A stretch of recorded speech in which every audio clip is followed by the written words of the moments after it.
Shalom, salam sejahtera bagi Bapak Ibu Saudara-saudara, anak-anak yang dikasihi oleh Tuhan Yesus Kristus. Berjumpa kembali bersama saya Pendeta Eka di dalam renungan firman Tuhan pada hari ini, hari Selasa 15 November 2022. Sukacita dan damai sejahtera dari Tuhan Yesus kiranya menyertai hidup kita sekalian. Puji nama Tuhan. Sampai pada pembacaan firman Tuhan hari ini, yakni kitab Yeremia pasal yang ketiga. Kiranya firman Tuhan yang kita baca boleh memberkati kita sekalian. Baik, sebelum kita akan merenungkan bagian firman Tuhan hari ini, kita akan berdoa bersama. Tuhan Allah Bapa di surga, di dalam Yesus Kristus, kami datang kepadamu mengucapkan syukur dan terima kasih untuk kebaikan dan penyertaan Tuhan yang boleh kami alami dari hari ke hari, dan juga untuk kebenaran firman Tuhan yang senantiasa Engkau berikan kepada kami. Dan kami mau terus menekuni kebenaran firman Tuhan, supaya kami semakin mengenal pribadi Tuhan. Dan pengenalan akan Tuhan membawa kami hidup dalam ketaatan. Terima kasih Bapa, kami mau bersama-sama merenungkan firman-Mu. Mampukan kami untuk memahami, serta kami dapat menerapkannya dalam hidup kami setiap hari. Terima kasih Bapa, inilah diri kami. Kami sedia untuk belajar firman Tuhan. Demi nama Tuhan Yesus kami berdoa. Haleluya. Amin. Bapak Ibu Saudara-saudara yang dikasihi Tuhan, saya akan membacakan di dalam Yeremia pasal yang ketiga, ayat yang pertama sampai ayat yang ke-13. Demikian firman Tuhan. Firman-Nya, jika seseorang menceraikan istrinya, lalu perempuan itu pergi daripadanya dan menjadi istri orang lain, akan kembalikah laki-laki yang pertama kepada perempuan itu? Bukankah negeri itu sudah tetap cemar? Engkau telah berzinah dengan banyak kekasih dan mau kembali kepadaku. Demikianlah firman Tuhan. Layangkanlah matamu ke bukit-bukit gundul dan lihatlah di mana engkau tidak pernah ditiduri. Di pinggir jalan-jalan engkau duduk menantikan kekasih seperti seorang Arab di padang gurun. Engkau telah mencemarkan negeri dengan zinahmu dan dengan kejahatanmu.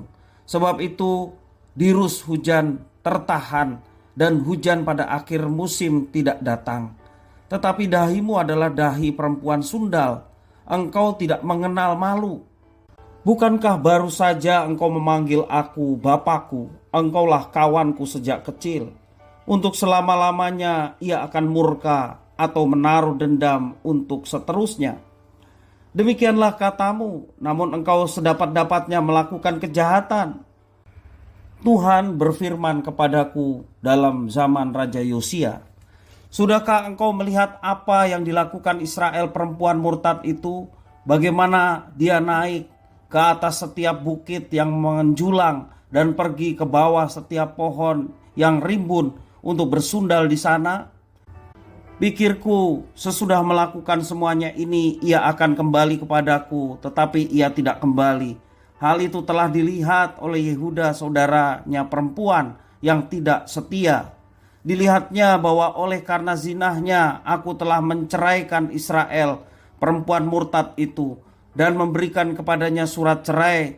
Namun Yehuda saudaranya perempuan yang tidak setia itu tidak takut, melainkan ia juga pun pergi bersundal. Dengan sundalnya yang sembrono itu, maka ia mencemarkan negeri dan berzina dengan menyembah batu dan kayu. Juga dengan semuanya ini, Yehuda saudaranya perempuan yang tidak setia itu tidak kembali kepadaku dengan tulus hatinya, tetapi dengan pura-pura. Demikianlah firman Tuhan. Dan Tuhan berfirman kepadaku, Israel perempuan murtad itu membuktikan dirinya lebih benar daripada Yehuda, perempuan yang tidak setia itu. Pergilah menyerukan perkataan-perkataan ini ke utara. Katakanlah, kembalilah hai Israel perempuan murtad. Demikianlah firman Tuhan.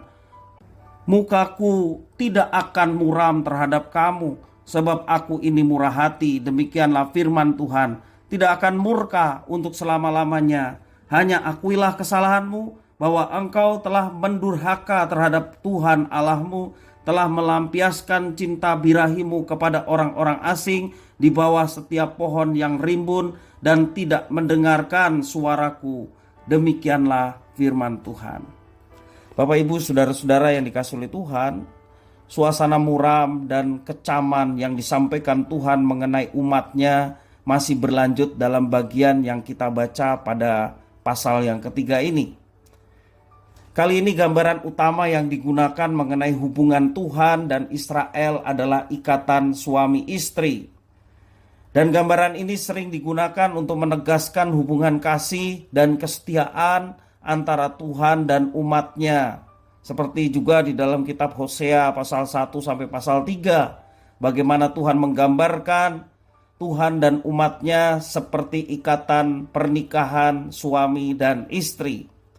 Israel dan Yehuda digambarkan sebagai dua saudara yang sama-sama tidak setia kepada Tuhan. Dikatakan dua perempuan, baik yang murtad maupun bersundal. Kedua-duanya berzina dengan menyembah ilah-ilah lain di bukit-bukit pengorbanan. Di dalam teks yang kita baca, kita perhatikan dengan nada pedih, berbaur dengan amarah, Tuhan mengecam keduanya sebagai perempuan sundal yang berzina dengan banyak kekasih. Israel diberi surat cerai, tetapi Yehuda tidak takut dan tetap bersundal. Perceraian yang dimaksud terjadi ketika Samaria jatuh ke tangan Asyur dan penduduknya ditawan ke pembuangan pada tahun 722 atau 721 sebelum Masehi. Itu tertulis dalam 2 Raja-Raja pasal 17 ayat yang ke-6.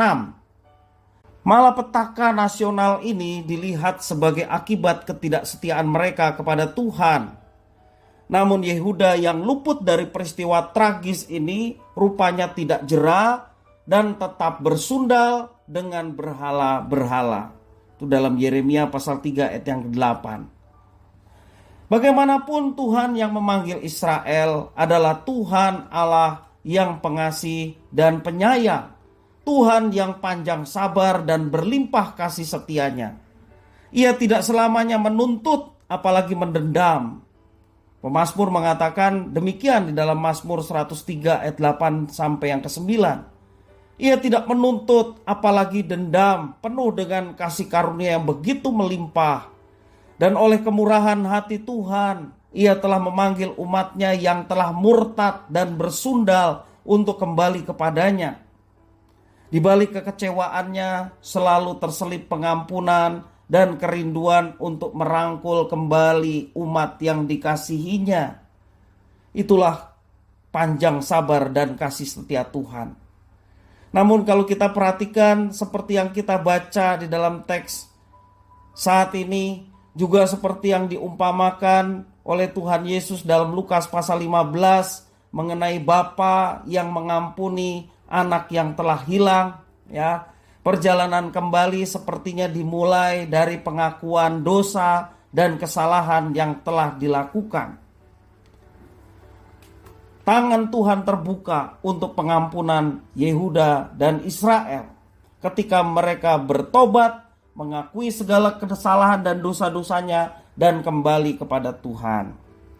Firman Tuhan melalui Nabi Yeremia tentunya juga menjadi berkat bagi kita. Firman ini mengajak kita untuk kembali pada langkah dasar yang amat menentukan. Ajaran firman Tuhan yang kita dapatkan hari ini, mari kita senantiasa datang kepada Tuhan, mengakui segala dosa-dosa yang telah kita perbuat. Tangannya terbuka dan penuh kasih karunia.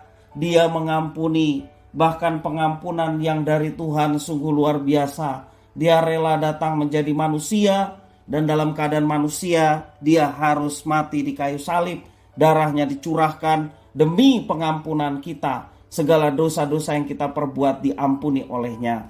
Kunci untuk mendapatkan penyertaan dan menjadi kekasih Tuhan adalah ketika kita datang kepadanya, mohon pengampunan segala dosa-dosa yang telah kita perbuat. Apakah ada orang lain yang perlu kita doakan dan kita gugah untuk mengambil langkah kembali datang kepada Dia yang penuh kasih dan penuh pengampunan? Tentunya kita juga mendoakan orang lain supaya sedapat mungkin banyak orang yang boleh mengalami pengampunan dari Tuhan ketika mereka boleh terbuka di hadapan Tuhan, mohon pengampunan dan Kristus yang berkorban bagi setiap orang yang datang kepadanya mohon pengampunan. Dia yang akan memberikan pengampunan dan penyertaan, bahkan kehidupan yang kekal Tuhan akan berikan dan jaminkan kepada setiap orang yang datang kepadanya. Kiranya firman Tuhan ini memberkati kita sekalian. Mari kita berdoa. Tuhan Allah Bapa di surga, kami mengucapkan syukur terima kasih atas firman Tuhan. Mampukan kami untuk melaksanakannya dalam hidup kami setiap hari, sehingga kami boleh menjadi pribadi yang bertanggung jawab atas pilihan Tuhan atas kami. Sehingga ketika kami berdosa, ketika kami masih melakukan tindakan yang mengecewakan dan menyedihkan hati Tuhan, kami segera datang dan mohon pengampunan dan bertobat untuk tidak melakukannya lagi dan hidup seturut dengan rencana dan kehendak-Mu. Terima kasih ya Tuhan atas firman-Mu. Engkau yang selalu mengingatkan tak kala kami mulai berjalan menyimpang dari jalan Tuhan, dan kami boleh berbalik kepada jalan Tuhan yang berkenan, sehingga nama-Mu dipermuliakan dalam hidup kami. Terima kasih Bapa, terpujilah nama-Mu. Demi nama Tuhan Yesus Kristus kami berdoa. Haleluya. Amin.